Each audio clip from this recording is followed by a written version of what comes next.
Good afternoon, everyone. As usual, this is Robert Rayburn here at Life Pro Asset Management. I hope that everyone's had a great week so far, and certainly it's been crazy out there. We've gone through a lot of things over the last few years together as a group of investors, and I gotta say, this past week has been one of the most insane weeks in terms of just the randomness of it, what caused it, and all of that stuff. And what I'm specifically referring to, of course, are a group of heavily shorted stocks that certain Reddit bloggers piled into, and certainly caused a lot of investors that were short those stocks to run for cover, literally, mind the pun, run for cover and cover their positions.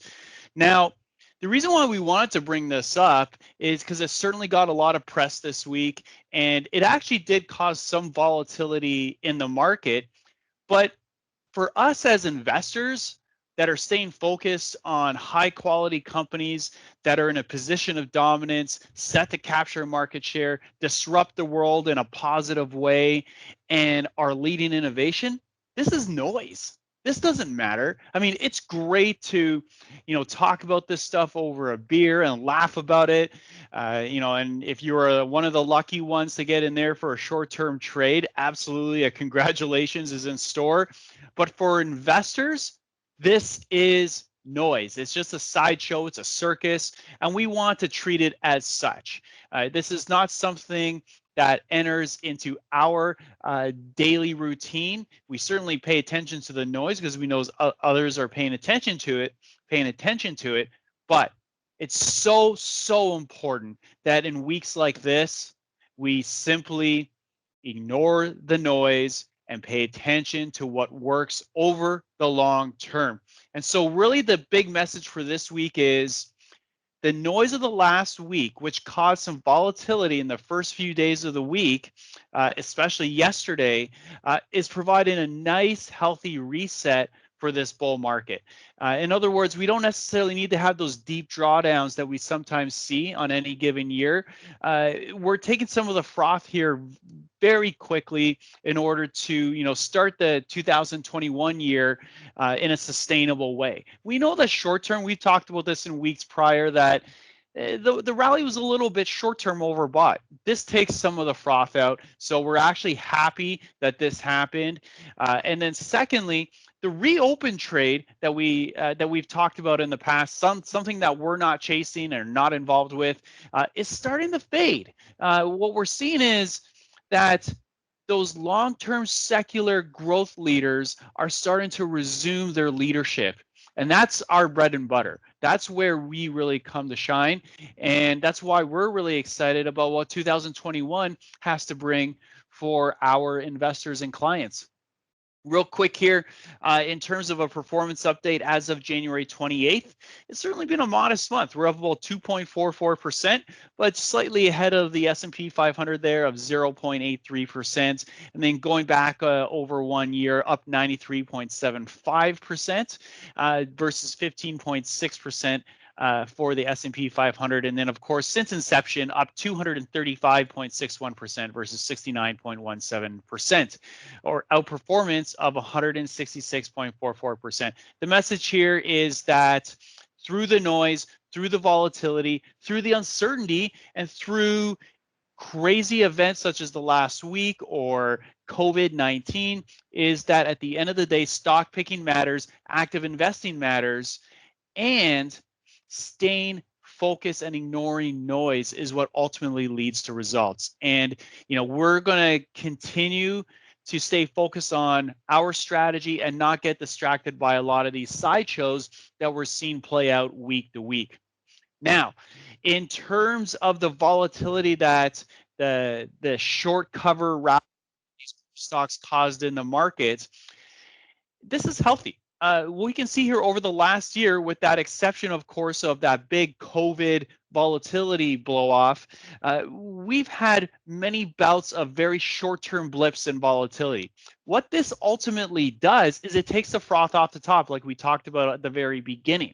So for us, as new clients get invested, as existing clients stay invested and add money, this adds to the sustainability and the longevity of the long-term secular bull market that we are currently enjoying.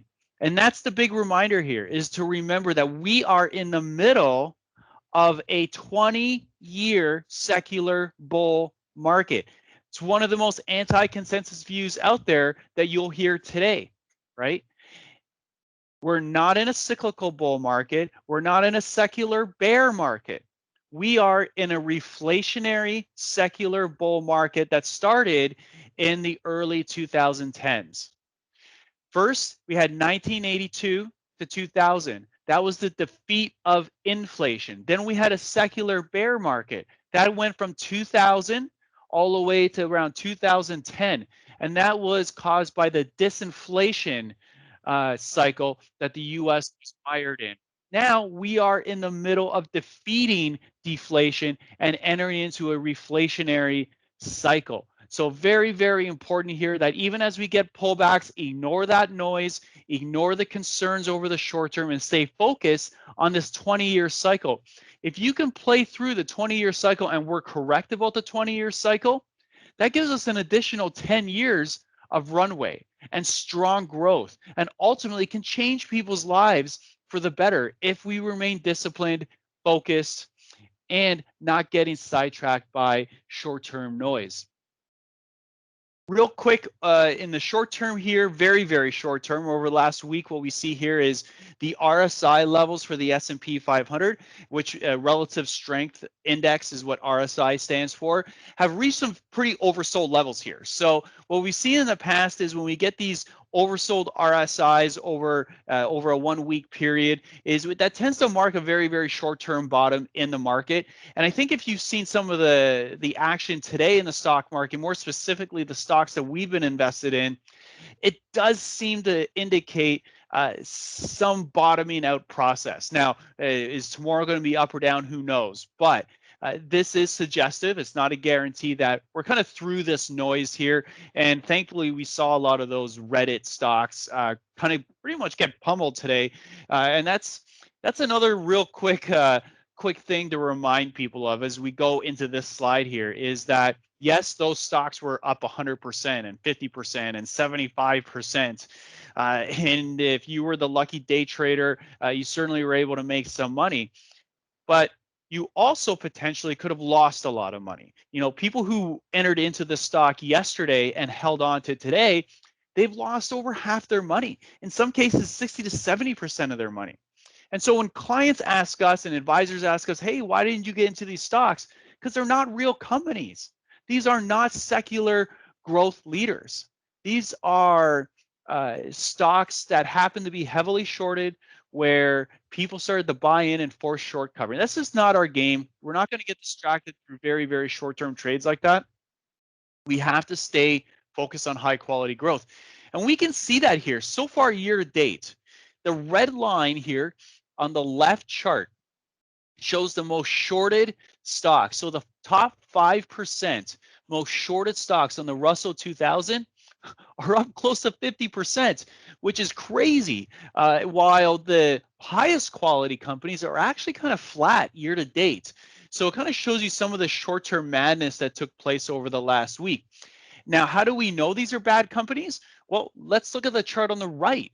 The red line, the dotted red line here, is an index of performance on the same index of companies with the weakest balance sheets, while we see the black line are the stronger balance sheets. So in other words, what we see here is the outperformance of the most shorted stocks aligns with the performance of companies with the weakest balance sheets. A lot of the times these stocks are shorted for a reason. People are not shorting them because they hate them. Sometimes they say they're overvalued, but a lot of the times it's because they're really bad companies.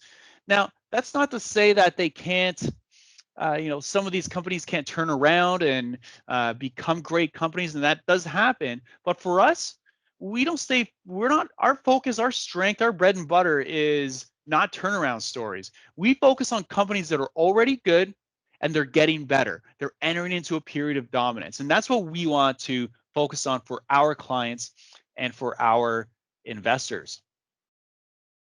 One thing we talked about there at the beginning, that reopen trade, right? The mad dash into the airliners, the cruise liners, the hotel stocks. That led to a period of underperformance for us for a few days there in November, just before the election, as the announcement of the vaccine took place. And remember what we said? We said, not so fast. Yes, we're getting some very short-term trade action, but people are going to revisit long-term secular growth. They're going to say, yes, these companies were oversold, and we're getting a short-term recovery trade.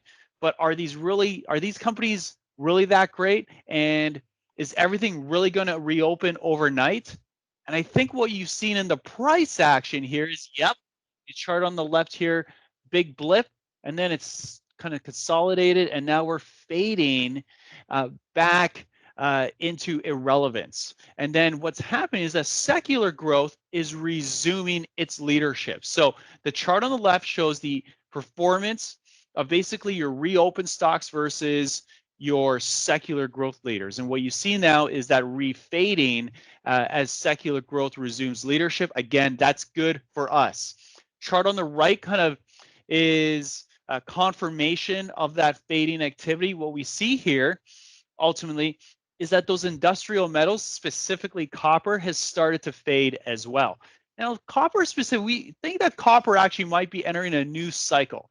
It's something to watch. It could offer some interesting investment opportunities in the future, but very short term here, a lot of those industrial metal stocks, industrial metals in general, are starting to fade, and I think it's something to avoid for the time being. Now, we talk about this a lot, which is, okay, the market's rallied a lot. Are we overdue for a bear market? And what we want to remind investors is that this is a very, very young bull market. So this current bull market is not even 20 months old and hasn't even gone up 100%.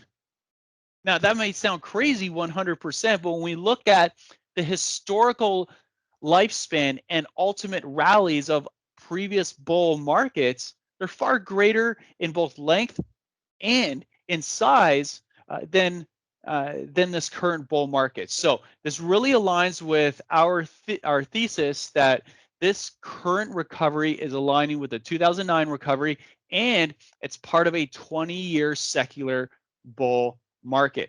The other interesting thing is, for all the chatter of all the retail investors piling into the market, we haven't seen it in flows.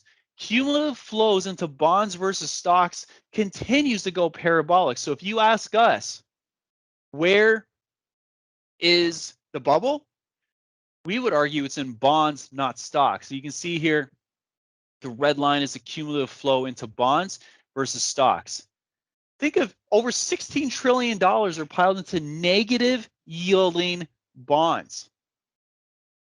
Think of how absurd that concept is. So you tell me where the bubble is. So for us, we think this is a very, very constructive long-term setup for the overall stock market. And then, of course, the other comparison that we hear is that this is like the late 90s. Now, you have to be careful just listening to headlines. You have to go into the details and get specific. Is this like the late 90s, or is this like 2009? And what we see here is from 1997 to 2000, as we approach that generational peak in stocks, we saw as the percentage of stocks above the 200-day moving average was quietly fading the entire time as we entered into the last throes of that secular bull market. This time around, not only is strength not fading, it's getting stronger. So what this means is that we have a bull market that's being backed by more and more stocks. Breadth is widening, not narrowing. And that's a very key distinction when we're trying to understand the health of a bull market. And then we showed this chart last week, but again, just to remind people, that consolidation of stocks versus bonds appears to be ending, and what we see now are stocks breaking out, coming out of that 3-year consolidation period, and kind of backs this chart what we see here in terms of breadth is widening, not narrowing, being backed by the fact that stocks are outperforming bonds. And then, of course, we want to look at the credit markets. Have the credit markets and credit in general been impacted what's taken place over the last week with some of that noise? And the answer is absolutely not. So the foundation of the stock market is healthy. The credit market spreads are not widening, and we are still in the early stages of an earnings cycle recovery in the overall market. So really the bottom line message here, folks, ladies and gentlemen, is that the circus of the past week is noise. We need to stay focused on the long term, stay focused on the fact that we're in a long-term secular bull market. For those investors that can stay focused and take full advantage of the next 10 years, you're going to create a lot of wealth if our research proves to be correct. So inflation and interest rates remain low. As long as those principles are intact and earnings continue to recover, we're well positioned here for good performance over the next 12 to 24 months. Reddit has had zero impact on credit. Never thought that that would ever be a headline that I would have to discuss, but nevertheless it is. And that is the facts. Those are the facts. And then lastly, secular growth does appear to be resuming leadership. That's good for us. And that's all we got this week. So if anyone has any questions, concerns, please feel free to reach out to your advisors. If you cannot reach your advisor, feel free to reach out to the home office here at 888-543-3776. And again, on behalf of all of our advisors and ourselves, thank you for your business, for your loyalty, for your trust, and have a fantastic weekend and a week ahead. Thanks again, and have a great, great evening.